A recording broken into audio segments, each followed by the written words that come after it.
Y'all can see my screen, right? Yes, let me. Yes. Okay. Yes. All right, everybody's ready? You ready? And it's recording. All right, thank you. First, I want to thank you guys all for helping me with this assignment. So thank you for being here.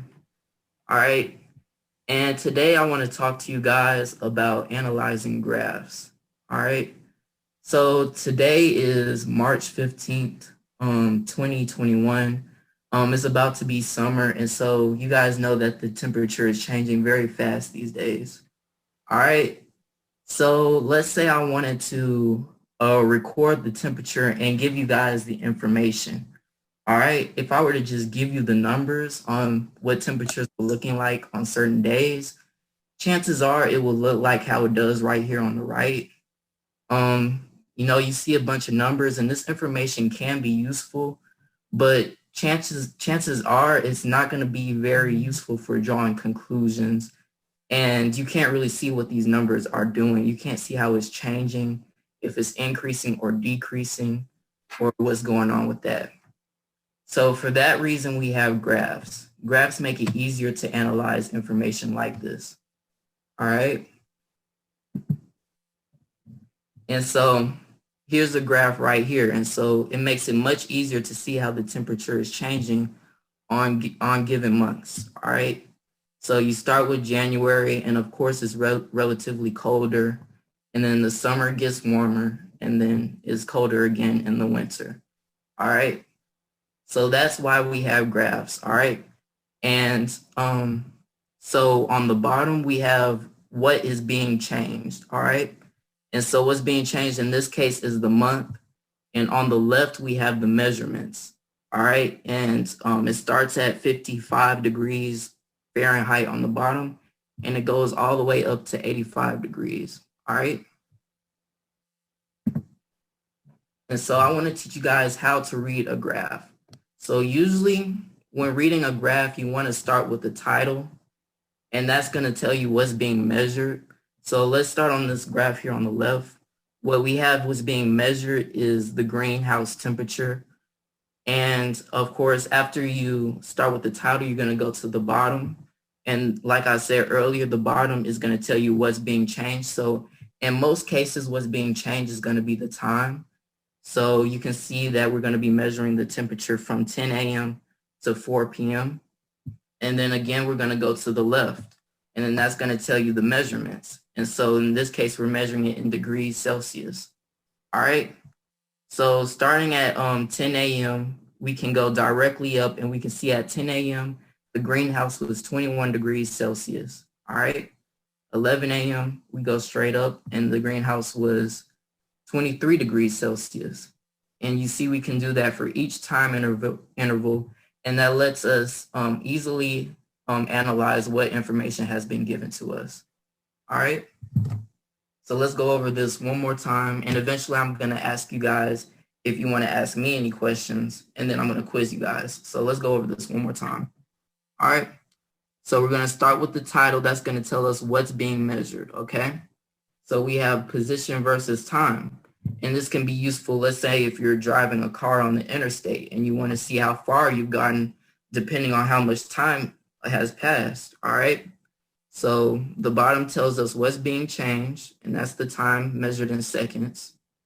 And then on the left, we have position, which is in meters, and we're starting at position 0, meaning we haven't moved anywhere. And then we're going from that starting point all the way to 60 meters, all right? And then we can start at 1 second, and we move straight up, and we can see that we moved maybe about 2 or 3 meters, all right? And at 2 seconds, we've gone to 10 meters, and so on and so forth, all right? All right, and there's more types of graphs. So up until now, I've only shown you line graphs. We also have bar graphs, and we have scatter points, all right? So in the case of bar graphs, so like I said earlier, what's being changed isn't always the time. So like if you're measuring pets, you can just change the type of animal that's being measured, all right? So that's what we have on the bottom. We have dog, cats, rabbits, hamsters, and fish. And then on the left, you see we just have numbers. So what's being measured is how many pets a person may have, all right? So in this case, we have dogs, and we see maybe 2 people may own a dog, all right? And then for cats, maybe 5 people own a cat, all right? And then that's how that works with bar graphs, okay? And on the right, we have a scatter plot, okay? We start with the title. What's being measured is weight versus height. So if you're taller, you're likely to have more weight. And if you're shorter, you're likely to weigh less, all right? So we're gonna start at the bottom. In this case, what's being changed is a person's height. So if you're analyzing, I think this might be measured in centimeters. So if a person is 62 centimeters, you can see that this dot right here, that person only weighs maybe 115 pounds, all right? And then you move further right, you can see different people are beginning to weigh more and more because they're starting to gain height, okay?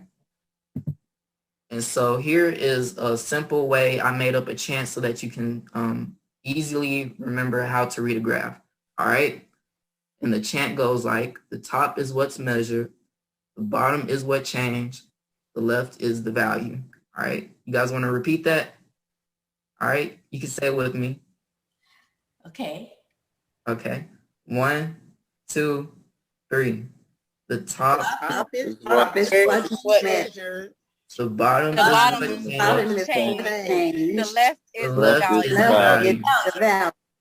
All right, thanks for doing that. Okay, so before I move on to the next slide, I just wanted to know if anybody had any questions on what I just explained.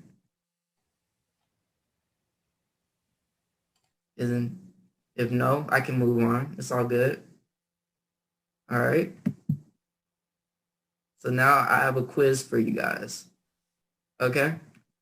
So the question is asking, in the graph shown, how many inches of rainfall were there in the month of September? Okay.